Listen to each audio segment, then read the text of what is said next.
What is going on, guys? My name is AK, back in with another YouTube video. Now in today's video what we're going to be doing is we're going to be ranking the competitive Call of Duty guns from Advanced Warfare, which is the first game that I play competitively, all the way through to Black Ops Cold War. And once we've done that, at the end of the video, what we're doing is we're promoting one of the guns from the God tier into the best competitive gun we've seen since Advanced Warfare, and we're going to be demoting one of the guns from the bad tier into the worst gun we've seen in competitive play. So make sure you stick around to the end so you don't miss that. And of course, if you guys want to take part, there will be a link to the tier maker in the description of this video, so fill it out for yourself and send me a picture on Twitter. I'll be really interested to see. Oh, and one quick thing before we get into the video, I had my COVID shot a few days ago and it got me quite bad, I'm not going to lie. You might be able to hear it in my voice, so hopefully that sorts itself out in the next few days, and hopefully it's not too annoying to put up with, so yeah, apologies for that. But with that said and done, let's jump straight into today's video. So here we are on the tier list. Now, I do just want to say, in terms of the guns used, I've only put the ones that were very frequently used. So, of course, if you think back to Advanced Warfare, there was the HBI-3, you know, the one that Nadeshot pulled out in the thing. I didn't include that in today's video. And there was also some other ones. There was, I think, a 4-round burst gun that was occasionally used in competitive. But for the most part, I stuck with the guns that were as part of the meta for the majority of the game. So there are a few guns that didn't make it on this list, but yeah, that's sort of the explanation for that. But anyway, I don't want to waste any more time, so I've put everything in order of game, so we'll be ranking from Advanced Warfare all the way through in chronological order, so if you didn't start until later in the game, just skip it forward. But anyway, let's get straight into it with the first gun being the ASM-1. So this was the submachine gun from Advanced Warfare. Now, Advanced Warfare had an amazing gun meta. The ASM-1 was a very good gun. I think it's definitely a great or a god tier. I'm going to say great. Now, there will be a little bit of a bias in this because of me being an AR player. I have been since Advanced Warfare, so I think subconsciously I'm going to give a bias to the ARs, and there with the BAU 27 going into the God tier. Absolutely amazing gun. Definitely, I think, a contender for the best gun there right off the start. Advanced Warfare was a game that I found actually really fun for competitive, so and yeah, and the weapon meta really helped that. So definitely them two up there. Potentially that in the God tier as well for the sub players, definitely. Now, the next one is the VMP. This is Black Ops 3 we're starting with, and I didn't really like the VMP. It had quite high recoil that made it not the most amazing gun to use. I mean, again, I was an AR, but I think I'm going to put that in the okay tier. It really wasn't an amazing gun, but again, it's Black Ops 3. I love Black Ops 3, so it's certainly not a bad weapon. I think the okay tier for that. Right, moving on, the next one is the MAA7 now. I love this gun. This gun was amazing, and this is definitely a great tier. I think I'm going to say great tier. The gun was amazing. It was a 4-round burst, could kill in one burst, and yeah, this on Fringe Hardpoint, you know, that was fun back in the day. So definitely worthy of the great tier there. Maybe a contender for God tier, but yeah, definitely I think in great. Again, we might do some little rejigging throughout the video or maybe towards the end, but yeah, I think definitely deserved of the great tier. Right, the next one is the Man of War. Now, I actually preferred the Man of War. It did get somewhat GA'd at some parts of the year just because it was a very strong gun and a lot of people didn't like you using it, especially with the ban and protects. It got banned out quite a lot.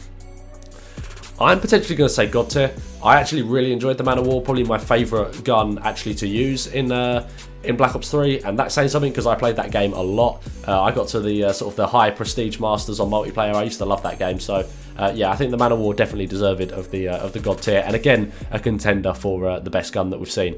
Right, now we're jumping into Infinite Warfare. We're starting with the NV4. Now, as main ARs go, this is probably one of my lesser favourites. Maybe that's just to do with Infinite Warfare in general. I wasn't a massive fan of the NV4. I think the K-Bar, which we'll get onto in a bit, offered a little bit more than the NV4 did in terms of flexibility and all the different scenarios that you could use it in. So I think the NV4 is going to go in the good tier and the K-Bar into the great tier. Now, I did briefly mention it, but the K-Bar was a solid gun, good at close range, good at medium range, and pretty decent at long range as well. So, yeah, a good sort of all-round pick. Very similar to the Maddox, if you guys have played Black Ops 4. We'll get onto that in a little bit. But that's sort of the gun that it was. It was a bit of a do-it-all and was quite good at that. And next we have the ERAD, which was the submachine gun, sort of the laser one. Now, I'm going to put this in the good tier. I quite like the ERAD. It did what a sub was meant to do, and it worked quite well. Again, I'm not a sub player, so I don't really have a massive opinion on the subs, but it was okay, and that's about it, really. Right, now the next one we're jumping into is the BAR from World War II. You know what? I loved the BAR. The BAR was an amazing gun. I think I think we're going to have to put it in the God tier. The bar made World War II a very fun game to play, and I really enjoyed the bar. That was definitely a solid gun, and yeah, one of my favourites. Being able to use that, and especially with the new World War II game that's sort of been rumoured in is next year's COD. If we get a reskin of the bar, you know what? I'm going to be a happy man. And next we have the STG-44, which was sort of the AK-47 variant in World War II. And okay, I'm just going to say, I don't like AK-47 style weapons. Every Call of Duty game has one. I mean, Cold War has the AK-47, but every Call of Duty game has its variation of the AK-47. You know, the KN from Black Ops 3, I think, was it called the AK-12 in Advanced Warfare? I don't know. But every gun has its AK-47 style gun, and the STG-44 was that of World War II, but I'm going to be honest, I actually really didn't like it. It was, I would say, the bad tier. I don't like the way those guns feel, just because that's not really my playstyle. I don't like the feel of them. It was statistically quite a good gun, but just sort of the way they look and the way they feel, they're usually quite high recoil. Really not my kind of AR. But you know what? It did see quite a bit of playing competitive, so yeah, I guess it has to be included. But I didn't really like it personally. Right, the next one we've got is the FG42. Now, I actually quite like this gun. It was very overpowered. If you had the long barrel on it, it was a very strong gun. In fact, it did get GA'd. I think a decent way into the year it got GA'd. That's why I still included it, because it was used for quite a while. But I think because of the fact it's GA'd, I can't put it anywhere too high. So I think it's going to have to settle for probably the OK tier. If it wasn't GA'd, it would be much higher. But yeah, of course it did. So can't really put it too high. But definitely was a really fun gun to use, and sort of really stood out as that long-range AR that most games have, and World War II actually didn't have once it was removed. And rounding out the World War II weapons, we have the PPSH. Now, the PPSH was a very fun gun to use, you know. I think it's definitely worthy of either the good or the great tier for me personally. I think we're going to go in great tier. The gun was fun. It was fun to use. It was nice to look at. It played well, and I think the PPSH was definitely a good gun that I hope we see back again in next year's World War II COD. If it's hopefully just a reskin, but if not, some kind of variation that was very similar is something that I'd be very happy to see.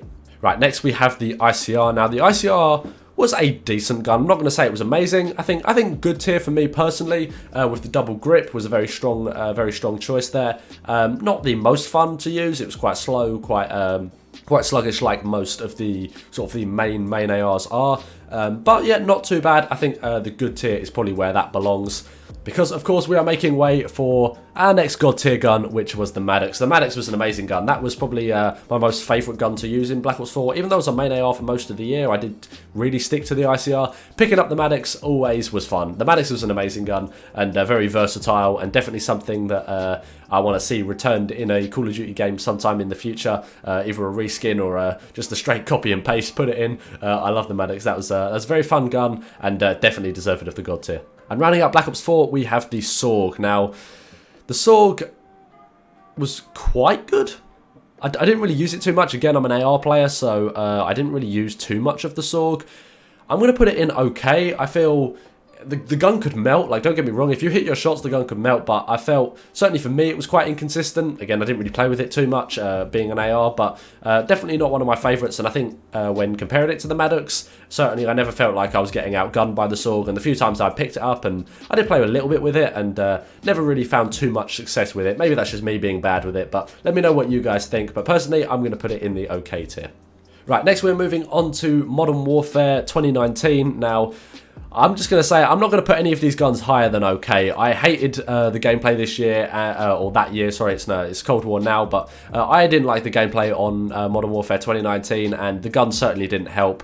Really not too fun to use. I find like the way the weapons used to sway around, and sort of all the recoil and I don't even know how to describe it, but the gun, if you'd jump, the gun would swing around everywhere, and I know that's partly the game engine sort of doing that, and not necessarily the gun itself, but I didn't particularly like either of these guns. I think we're probably going to put the M4 in okay and the MP5 in bad. Again, bit of a bias there being an AR player, but I didn't really enjoy either of the guns from this competitive year, so yeah, they're not going to be ranked too highly for me.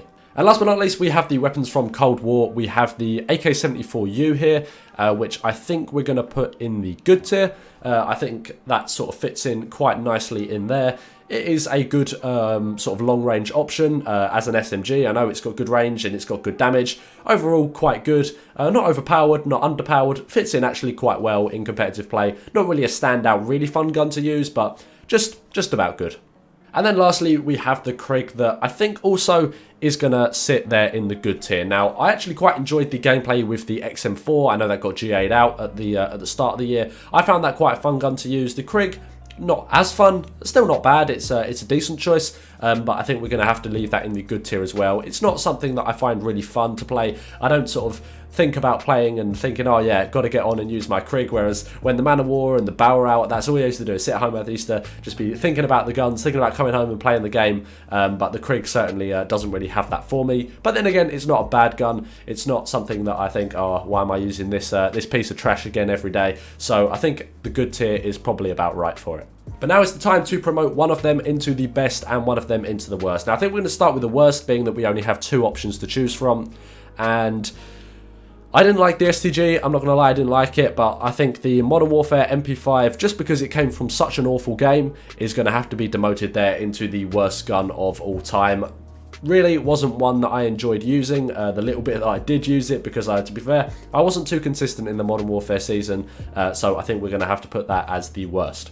But now the real challenge is finding out which one we are going to put as the best. So we have the Bow, the Man of War, the Bar, and the Maddox. Now all of these are amazing guns, don't get me wrong, I love all of these. Now, this is a bit of a struggle. If you watch my ranking all of the maps, we ended up putting, actually, I won't spoil it.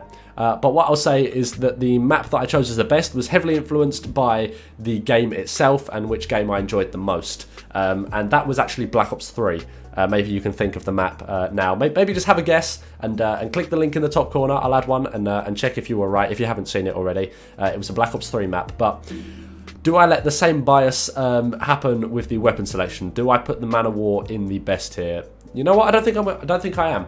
I think I'm going to put the Bow as the best gun in competitive Call of Duty. It was so fun to use. It had great recoil control. It was really fun to use with the movement as well. And in general, just a really fun gun to use. But there we are, that is about it for today's video. I really hope you guys enjoyed. As I said at the start, make sure to fill one of these out for yourself and send me a link to it on Twitter. I want to check them out and I'll give my opinions as to what you guys think. And yeah, I really hope you guys actually do that and let me know. But either way, thanks a lot for watching and I'll see you in the next one. Have a good one.